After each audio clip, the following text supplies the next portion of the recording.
ಸರ್ಕಾರದಿಂದ ಬಂದಂಥ ಅನುದಾನದಲ್ಲಿ 25% ಅನುದಾನವನ್ನು SC/ST ಪರಿಶಿಷ್ಟ ಜಾತಿ ಮತ್ತು ಪರಿಶಿಷ್ಟ ಪಂಗಡಗಳ ವಿದ್ಯಾರ್ಥಿಗಳಿಗೆ ಮತ್ತು ಸಮುದಾಯದವರಿಗೆ ಅನುದಾನವನ್ನು ಮೀಸಲಿಡಬೇಕಾಯಿತು. ಇದು ಸರ್ಕಾರದ ಒಂದು ನಿಯಮ. ಅದರಂತೆ ನಾವು ಸುಮಾರು 23 ಫಲಾನುಭವಿಗಳಿಗೆ ವಿವಿಧ ರೀತಿಯಾದಂಥ ವಿದ್ಯಾಭ್ಯಾಸವನ್ನು ಮಟ್ಟವನ್ನು ಸರ್ಕಾರದ ಆದೇಶದಂತೆ PUCಗೆ 1,000, ಡಿಗ್ರಿಗೆ 1,000 ಮತ್ತು MScಗೆ 1,500 ಹಾಗೂ ಆರೋಗ್ಯಕ್ಕೆ ವೆಚ್ಚಕ್ಕಾಗಿ ಲಕ್ಷ್ಮೀದೇವಿ ಬಸವರಾಜ್ ಅವರಿಗೆ 3,000 ರೂಪಾಯಿಗಳನ್ನು ಸುಮಾರು 23 ಫಲಾನುಭವಿಗಳಿಗೆ ಅಂದಾಜು 30,000 ರೂಪಾಯಿಗಳನ್ನು ಈ ಒಂದು ಯೋಜನೆಯಲ್ಲಿ ಕೊಡ್ತಾ ಇದ್ದೀವಿ. ಈ ಒಂದು ಯೋಜನೆಯನ್ನು ಅನುಕೂಲ ಪಡ್ಕೊಳ್ಬೇಕು ಅಂತ ಈ ಒಂದು ಸಮಯದಲ್ಲಿ ನಾವು ಚರ್ಚಿಸುತ್ತಾ ಈ ವಿಚಾರವನ್ನು ತಿಳಿಸ್ತಾ ಅವರಿಗೆ ಅನುದಾನವನ್ನು ಮೀಸಲಿಟ್ಟು ಅವರಿಗೆ ಕೊಡ್ತಾ ಇದ್ದೀವಿ. ಉದ್ದೇಶ ಏನು ಅಂದರೆ ಸರ್ಕಾರ ನೀಡುವಂತಹ ಹಾಗೂ ಗ್ರಾಮ ಪಂಚಾಯಿತಿಯಿಂದ ನಾವು ತೆರಿಗೆಗಳನ್ನು ವಸೂಲಿ ಮಾಡುವಂತಹ ಎಲ್ಲ ಅನುದಾನದಲ್ಲಿ 5% ನಾವು ನಮ್ಮ ವಿಶೇಷ ಚೇತನರಿಗೆ ಸವಲತ್ತುಗಳನ್ನು ನೀಡುವಂಥ ಒಂದು ನಿಯಮ ಇರೋದರಿಂದ ಈ ಒಂದು ಸವಲತ್ತು ವಿತರಣಾ ಕಾರ್ಯಕ್ರಮವನ್ನು ನಮ್ಮ ವಿಶೇಷ ಚೇತನ ಫಲಾನುಭವಿಗಳಿಗೆ ಸುಮಾರು 87 ಜನ ಫಲಾನುಭವಿಗಳಿಗೆ ನಾವು ಸೋಲಾರ್ ಲೈಟ್ಗಳನ್ನು ವಿತರಣೆ ಮಾಡ್ತಾಯಿದ್ದೀವಿ. ಒಟ್ಟು 87 ಫಲಾನುಭವಿಗಳಿಗೆ ಸುಮಾರು 2,40,000 ರೂಪಾಯಿನ ಒಂದು ಸೋಲಾರ್ ಲೈಟ್ಗಳನ್ನು ಆಯಾ ಫಲಾನುಭವಿಗಳಿಗೆ ವಿತರಣೆ ಮಾಡ್ತಾಯಿದ್ದೀವಿ.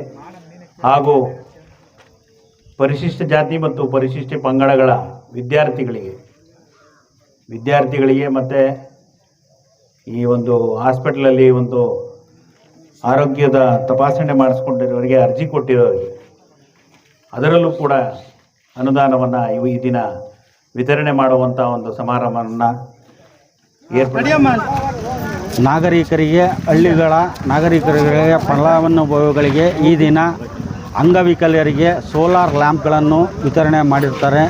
ಮತ್ತು SC/ST ವರ್ಗದ ವಿದ್ಯಾರ್ಥಿಗಳಿಗೆ ಒಂದು ಸಹಾಯವಾಗಲಿ ಅಂತ ಸಹಾಯ ಧನವನ್ನು 1,000 ಮತ್ತು MSc ಓದಿರ್ತಕ್ಕಂಥ ವಿದ್ಯಾರ್ಥಿಗಳಿಗೆ 1,500 ಅನುದಾನವನ್ನು ಈ ದಿನ ಕೊಟ್ಟಿರ್ತಾರೆ. ಇಂಥ ಒಂದು ಕಾರ್ಯಕ್ರಮವನ್ನು ಗೌಡಗೆರೆ ಗ್ರಾಮ ಪಂಚಾಯಿತಿಯ ಅಧ್ಯಕ್ಷರಾದಂಥ ಮಾನ್ಯ ಗೌಡಪ್ಪನವರು, ಮಂಜುಳಾ ಗೌಡಪ್ಪರವರು ಹಮ್ಮಿಕೊಂಡಿದ್ದಾರೆ. ಮತ್ತು ಉಪಾಧ್ಯಕ್ಷರಾದಂತಹ ಮಂಜುಳಾರವರು ಮತ್ತು ಅವರ ಅಧ್ಯಕ್ಷತೆ ಮತ್ತು PDO ವೆಂಕಟೇಶ್ ಮೂರ್ತಿಯವರ ಸಮ್ಮುಖದಲ್ಲಿ ಈ ಒಂದು ಕಾರ್ಯಕ್ರಮ ನೆರವೇರಿದೆ.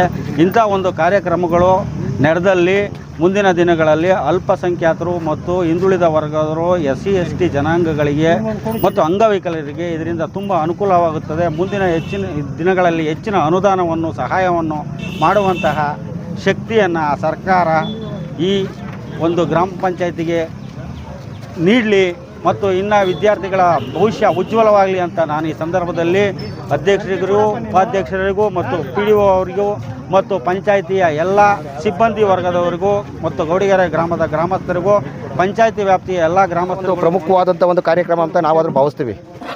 ಈ ಕಾರ್ಯಕ್ರಮವನ್ನು ಏನಿವತ್ತು ಅಂಗವಿಕಲರಿಗೆ ಒಂದು 5% ಸರ್ಕಾರದ ಆದೇಶ ಮೇರೆಗೆ 5% ಅನುದಾನವನ್ನು ಮೀಸಲಿಟ್ಟಿದ್ವೋ, ಈ ಅನುದಾನವನ್ನು ಇವತ್ತು ನಮ್ಮ ಪಂಚಾಯಿತಿಗೆ ಒಳಪಡ್ತಕ್ಕಂಥ ಎಲ್ಲ ಗ್ರಾಮಗಳಿಗೂ ಏನು ಒಂದು ಅಪ್ಲಿಕೇಶನ್ಗಳನ್ನ ನಾವು ಕಾಲ್ ಮಾಡಿದಾಗ ಕೊಟ್ಟು ಆ ಅಪ್ಲಿಕೇಶನ್ಗಳಿಗೆ ಇವತ್ತು 87 ಅರ್ಜಿಗಳು ಈಗಾಗಲೇ ನಾವು ಕರೆಸ್ಕೊಂಡು ಅವರೆಲ್ಲರಿಗೂ ಕೂಡ ಅಂಗವಿಕಲರಿಗೆ ಒಂದು ಸೋಲಾರು ಬಲ್ಬನ್ನು ವಿತರಣೆಯನ್ನು ಮಾಡಿದ್ದೀವಿ ಇವತ್ತು.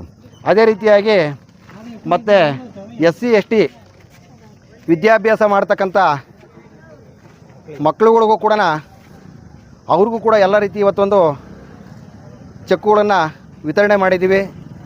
ಇದೇ ರೀತಿಯಲ್ಲಿ ಮುಂದಿನ ದಿನದಲ್ಲಿ ನಡೆಸಿಕೊಂಡು ಅದು ಕಾರ್ಯರೂಪಕ್ಕೆ ಬರಬೇಕು, ಒಳ್ಳೆಯ ಒಂದು ಇದಾಗಲಿ ಅಂತ ನಾವಾದರೂ ಕೂಡ ಭಾವಿಸೋಕ್ಕೆ ಇಷ್ಟಪಡ್ತೀವಿ. ಪಂಚಾಯಿತಿ ವ್ಯಾಪ್ತಿಯಲ್ಲಿ ಈ ದಿನ ನಾವು ನಡೆತಕ್ಕಂಥ ಸಭೆಯಲ್ಲಿ SC/ST 25% ಅನುದಾನದಲ್ಲಿ ಎಲ್ಲ ಬಡ ಮಕ್ಕಳಿಗೆ, ಶಾಲಾ ವಿದ್ಯಾರ್ಥಿಗಳಿಗೆ ಏನು ಇಲ್ಲಿ ಅರ್ಜಿಯನ್ನು ಸಲ್ಲಿಸಿರ್ತಾರೋ ಅವ್ರಿಗೆ ಯಾರಿಗೂ ಅನ್ಯಾಯ ಆಗದಂತೆ ಸಮವಾಗಿ ವಿತರಣೆ ಮಾಡಿರ್ತೀವಿ. ಹಾಗೆಯೇ ಅಂಗವಿಕಲರಿಗೆ ಸೋಲಾರ್ ಲ್ಯಾಂಪ್ಗಳನ್ನು ಅಳವಡಿಸಲು ಅವರಿಗೆ ಅನುಕೂಲವಾಗುವಂತೆ ವ್ಯವಸ್ಥೆ ಮಾಡಿರುತ್ತೇವೆ. ಹಾಗಾಗಿ ಇದನ್ನು ಎಲ್ಲ ಅಂಗವಿಕಲರು ಹಾಗೂ SC/ST ಸಮುದಾಯದವರು ದುರುಪಯೋಗ ಪಡಿಸಿಕೊಳ್ಳದೆ ಅದನ್ನು ಸದುಪಯೋಗ ಪಡಿಸಿಕೊಳ್ಳಬೇಕೆಂದು ತಮ್ಮಲ್ಲಿ ಕೇಳಿಕೊಳ್ಳುತ್ತಿದ್ದ SC/ST ಜನಾಂಗಕ್ಕೆ ಮೀಸಲಿಟ್ಟಂಥ 25% ಅನುದಾನದಲ್ಲಿ SC/ST ಮಕ್ಕಳಿಗೆ ವಿದ್ಯಾಭ್ಯಾಸ ಮತ್ತು ವೈದ್ಯಕೀಯ ವೆಚ್ಚಗಳನ್ನ ಪಂಚಾಯತಿ ಭರಿಸ್ತಾ ಇರೋದು ಭಾಳ ಉತ್ತಮ ಕೆಲಸ ಅಂತ ನಾನು ಭಾವಿಸ್ತಾ ಇದ್ದೀನಿ. ಅದೇ ರೀತಿ 5% ಅನುದಾನದಲ್ಲಿ ವಿಶೇಷ ಚೇತನರಿಗೆ ಸೋಲಾರು ಬ್ಯಾಟ್ರಿ ಸವಲತ್ತುಗಳನ್ನ ವಿತರಣೆ ಮಾಡಿರ್ತಾರೆ. ಇದನ್ನು ಫಲಾನುಭವಿಗಳು ಎಲ್ಲರೂ ಸದುಪಯೋಗಪಡಿಸಿಕೊಳ್ಳಬೇಕೆಂದು ಈ ಮೂಲಕ ತಮ್ಮಲ್ಲಿ ಹೇಳೋಕ್ಕೆ ಇಷ್ಟಪಡುತ್ತೇನೆ.